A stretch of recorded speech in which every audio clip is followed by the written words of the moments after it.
Hi guys, welcome back to my channel. If this is the first video of mine that you are watching, then thank you so much for watching. But please make sure to watch my previous videos, which will be linked in the description box down below.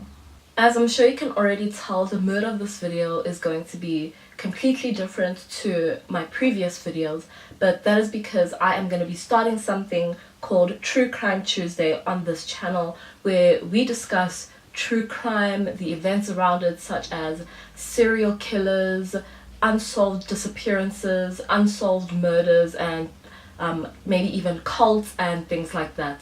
So if that is something that you are interested in, make sure that you are subscribed to this channel and you click that notification bell, as well as follow me on Twitter so you know when these types of videos will be coming out.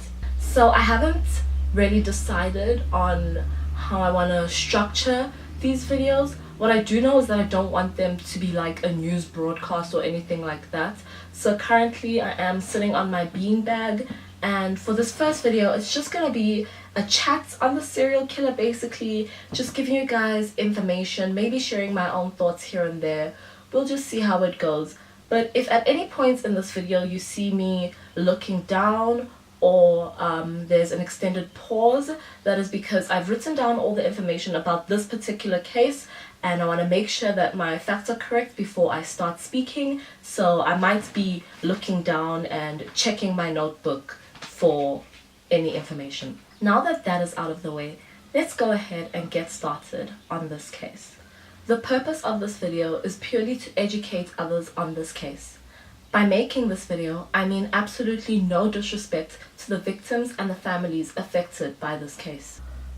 The following video contains mention of violence and sexual assault from the onset and throughout. Viewer discretion is advised. Today we will be discussing South Africa's most prolific serial killer and serial rapist, Moses Sithole. He was known by many other names such as the Gauteng Killer, the South African Strangler, but most notoriously the ABC Killer. His crimes took place in Attridgeville, Boksburg, and then Cleveland, obviously giving the name ABC by using the first letters of those three names.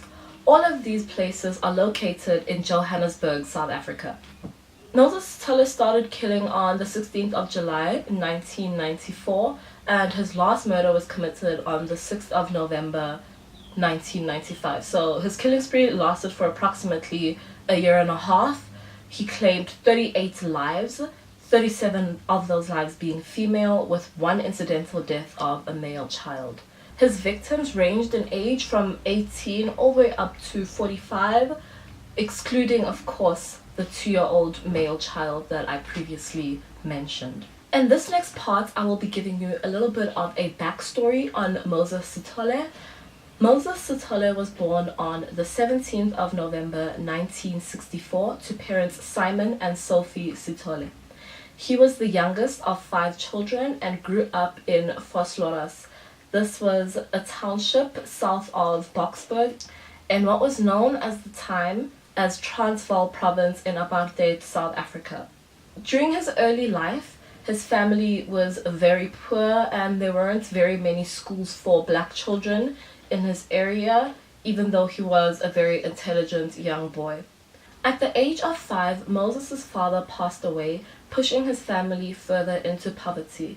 This led his mother to abandon her children in front of a police station and told the children not to tell the police that she was their mother and not to come looking for her.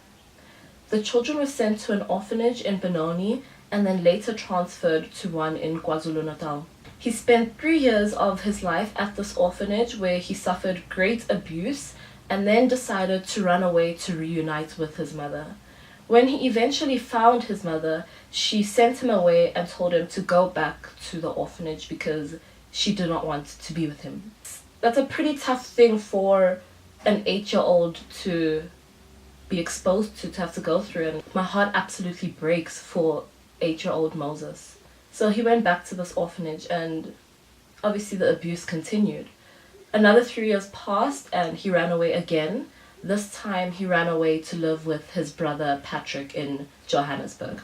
While living with Patrick in Johannesburg, he worked menial jobs in farms and in gold mines. He was very well liked by his community, and he was considered intelligent and handsome and a mild-mannered individual who would help street children and reunite runaways with their families. Obviously, taking from his own past of being abandoned, he didn't want other children to feel that way.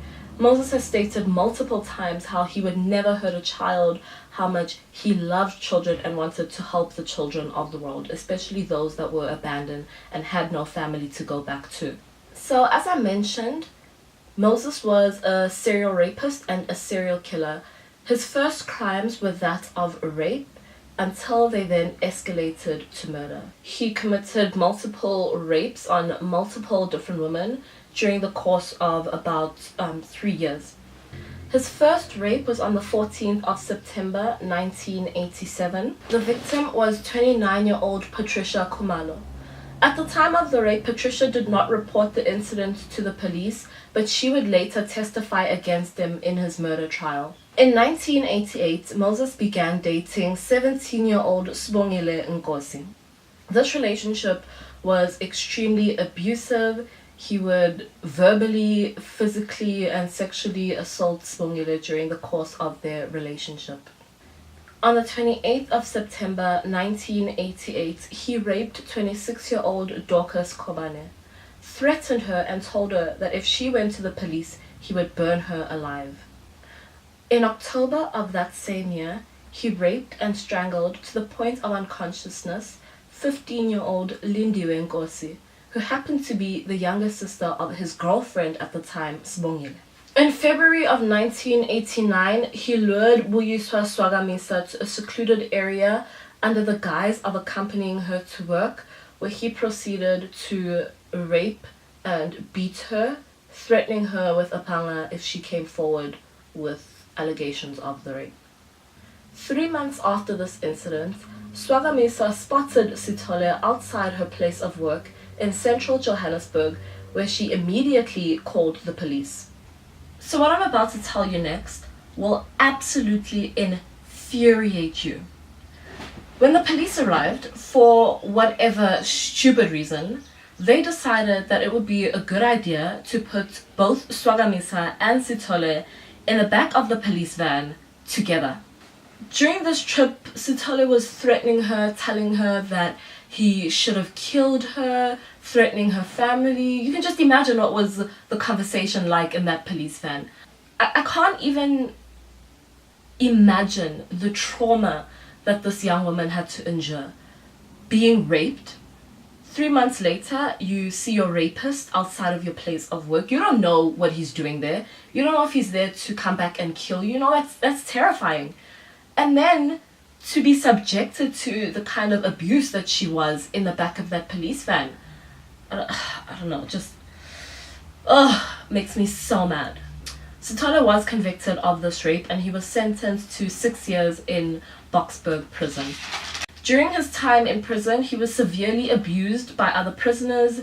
He was beaten pretty much on a daily basis, sodomized, and yeah, they were just extremely cruel to him in retaliation for the things that he had done to him. As much as prison is obviously a place full of criminals, prisoners sort of have a moral code that they don't attack women and they don't attack children. So if you are a rapist, or worse, if you are a child rapist, you are immediately a target in prison. While incarcerated, he met a woman named Martha, who he would later move in with upon his early release in 1993. Like I mentioned before, Sithole was very charming, you know, to the people around him. He was sweet, he was intelligent, he was kind, he was thoughtful. No one would ever suspect him of the crimes that he would later be convicted of, because it was just so out of character for him, well, according to the people who knew him best. He definitely used this to his advantage, this charming nature of his, this intelligence of his. It was definitely a way for him to lure his victims in. In 1994, the apartheid era officially came to an end with the first democratic elections in South Africa held on the 27th of April 1994. For Black South Africans, it is the moment to reclaim their forefathers' dignity. Here's ABC's Jim Laurie. They had waited a lifetime for this day. A father carried to and from the voting station on his son's back. A mother arrived by wheelbarrow. Hello. Yeah. An emotional day for all. It is very exciting. We are so excited, really. We can't contain ourselves. Anything can happen to me after this, I don't mind. As long as I've cast my vote. This day is a very big day for us. This great social shift resulted in an abundance of black women flocking to the cities and previous white neighborhoods, seeking employment opportunities and just, trying to better their lives and their families' lives. Around this time, Sithole started an organization called Youth Against Human Abuse, which aimed at eradicating child abuse. It's unclear if this organization was ever real or not. What is clear is that he used this organization as a way to lure his victims in by way of promising them a desk job at this charity. On the 16th of July 1994, Moses Sithole committed his first murder. Maria Monama was an 18-year-old girl who was baited with the promise of a desk job at Moses's charity. So what he did was he gave her an application form, told her that he would accompany her to his offices in order to interview her for this job. And he lured her to an open field in Cleveland where he proceeded to rape and strangle her with his bare hands. The really disturbing thing about this particular murder is that after raping her, after strangling her, he then proceeded to defile her body further by writing 3 messages on her. So this is what he wrote on her body. She is a beach. I am no fighting with you, please. We must stay here for as long as you don't understand. Monama is the only victim whose body was defiled in this way. At the time of this murder, Sithole's girlfriend Martha was 5 months pregnant with their daughter. His second murder was committed on the 6th of August 1994, and it was his 26-year-old mistress, Amanda Tete. A man by the name of David Silepe was arrested for this murder because an ATM machine recorded him using Tete's credit card after the crime. By December of that same year, Sithole had claimed the lives of 4 more young black women. 32-year-old Joyce Mashabela on the 19th of August, 24-year-old Refilwe Mokale on the 7th of September, 22-year-old Rose Mokhotsi on the 18th of September, as well as an unidentified female in December whose body was discovered on the 3rd of January 1995. You're probably wondering how his family didn't notice any strange behavior from him, or the fact that even though he was unemployed, he was out all the time committing these murders. So how he did this is that in the mornings, he would take a newspaper and put a knife in the newspaper, fold it up, put it under his arm, and walk out pretending as if he is looking for employment opportunities. But really, he was putting his plan into action of baiting these young women with the promises of jobs and then raping and killing them. As the year wore on, police would discover a body every 2 weeks, then once a week, then 2 every week. Yes, I'm very afraid. I can't even walk in the night. Now, less than a year after the end of apartheid, black women were subject to a new form of tyranny. With all these bodies being discovered, just one after the other, after the other, after the other, the media was in a frenzy. The community was in a frenzy. Everybody was panicked, Women wouldn't go out alone anymore, even in broad daylight, because these crimes were happening in broad daylight. With each new victim, Sithole became more depraved, more violent, and just more sinister. On multiple occasions, he would call the victims' families and taunt them about their deaths and taunt them about how he was the one that had raped them, he was the one that had killed them, and how he enjoyed how they begged for life. The only screaming was, Please, don't kill. Do anything, but don't kill me. And some of them will pray to me like a god. And he obviously did this for his own gratification and his own pleasure. Between January and June of 1995, Sithole raped and murdered a further 10 women, as well as the 2-year-old son of one of these victims. The victims were all black and between the ages of 19 and 43. All had been strangled with articles of clothing, panties, bras, stockings. One young mother had her hands bound with her own brassiere. A few feet away was the body of her infant son. So, I'm just gonna read to you the names of these victims.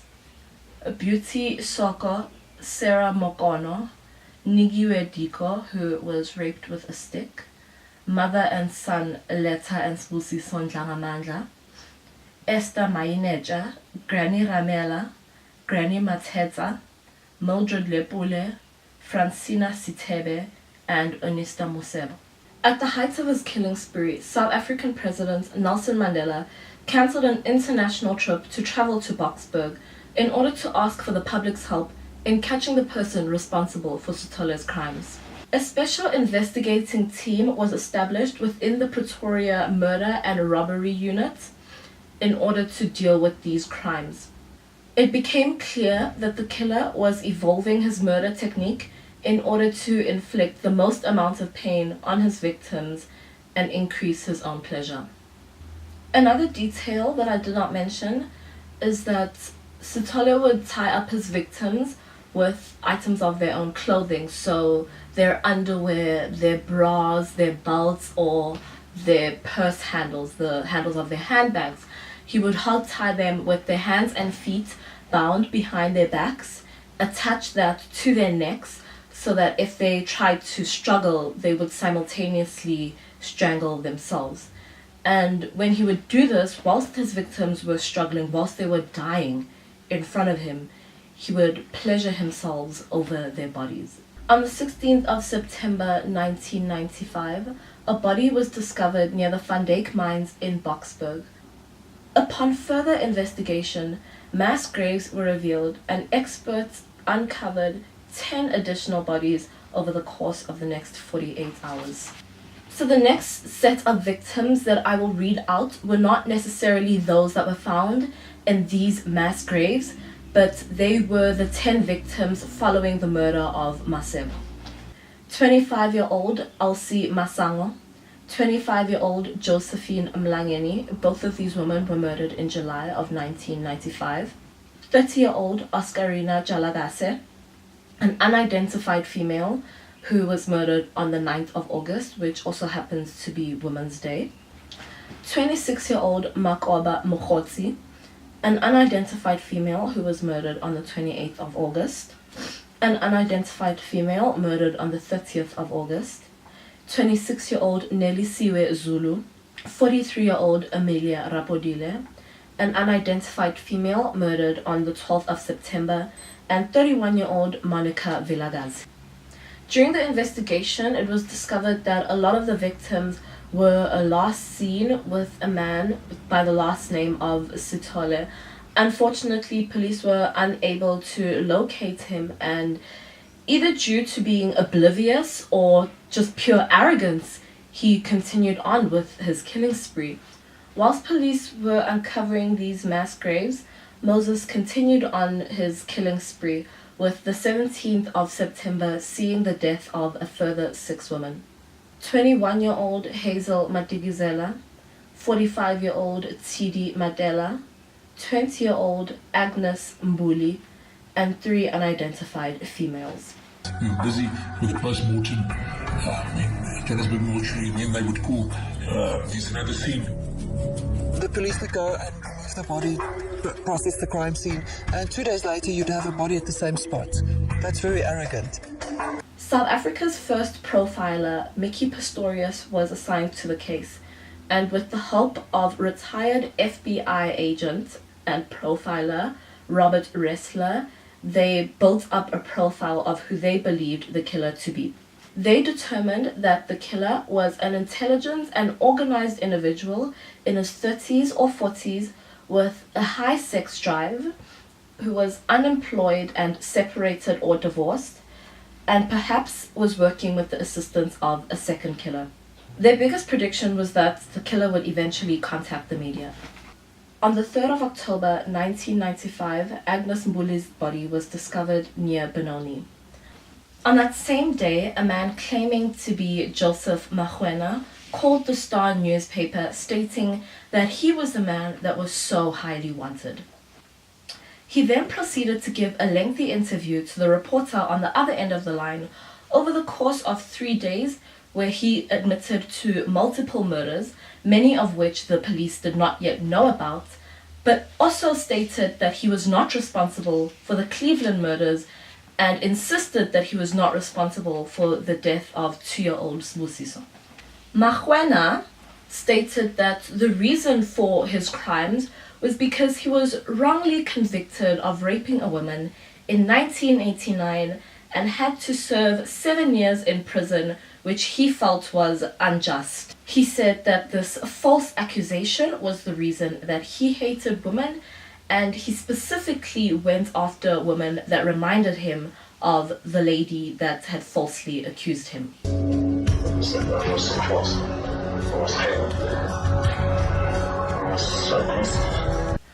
After realizing that Sithole's own history matched details given in Mahuena's interview, police decided to release his information to the public and put his information out in the media. His photo was released, and he was then known nationwide as a wanted man, wanted for the string of murders. 4 more women would be murdered before his arrest, the identities of which are unknown, besides from one named Beauty Ndabeni.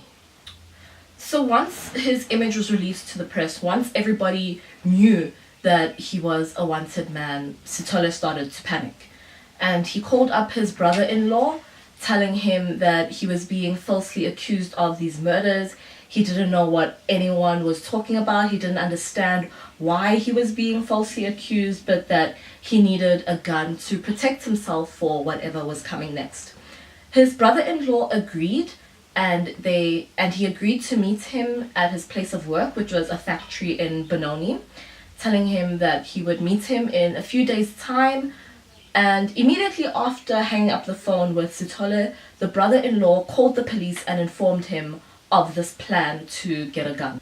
The police planted an undercover officer named Francis Mulovetsi at the brother-in-law's place of work to pose as a security guard. When Moses arrived at the factory, he immediately noticed that something was wrong, because the other security guards that were working with Mulovetsi, they were unaware of the plan. So when Sithole arrived and asked to see his brother-in-law, those security guards insisted that Mulovetsi go inside and call the brother-in-law, but Mulovetsi refused, saying that no, he wants to stay at his post. When Sithole realized that this was a trap, he immediately turned in the other direction and started running away, to which Mulovetsi shouted after him, telling him to stop.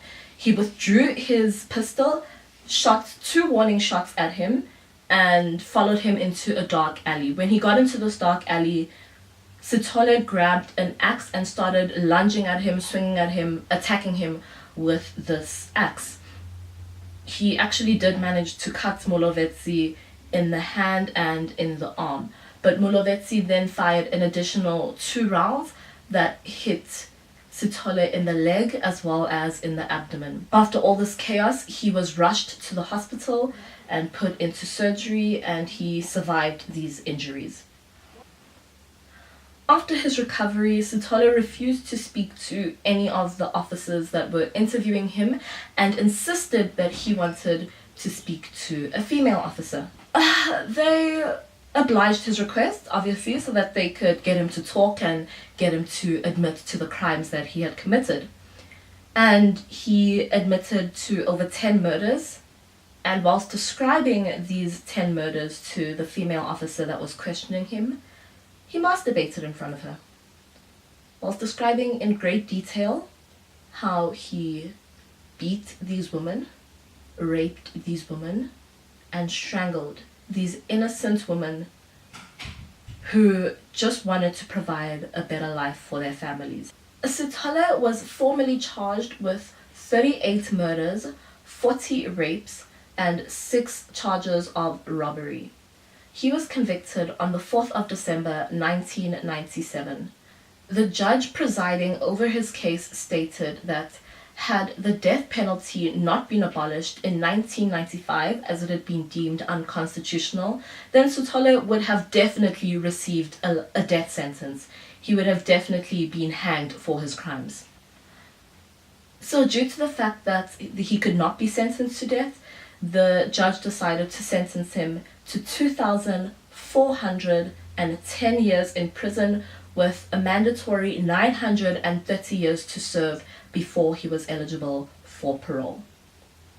While incarcerated for the murders, it was discovered that Moses was HIV positive.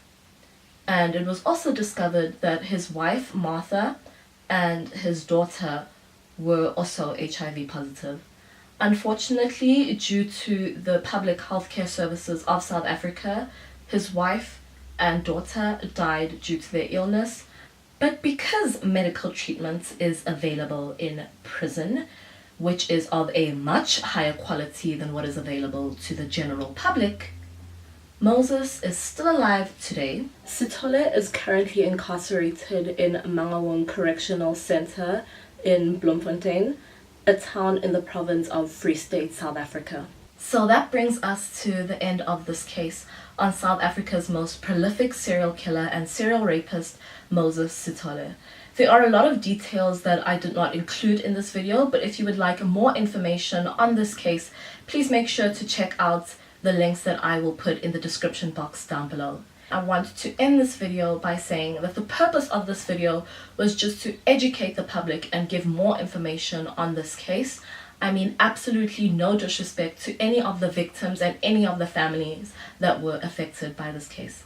If you liked this video and would like to see similar topics, please make sure to give this video a thumbs up, subscribe to this channel, and follow me on social media. Thank you so much for watching. I'll see you next time.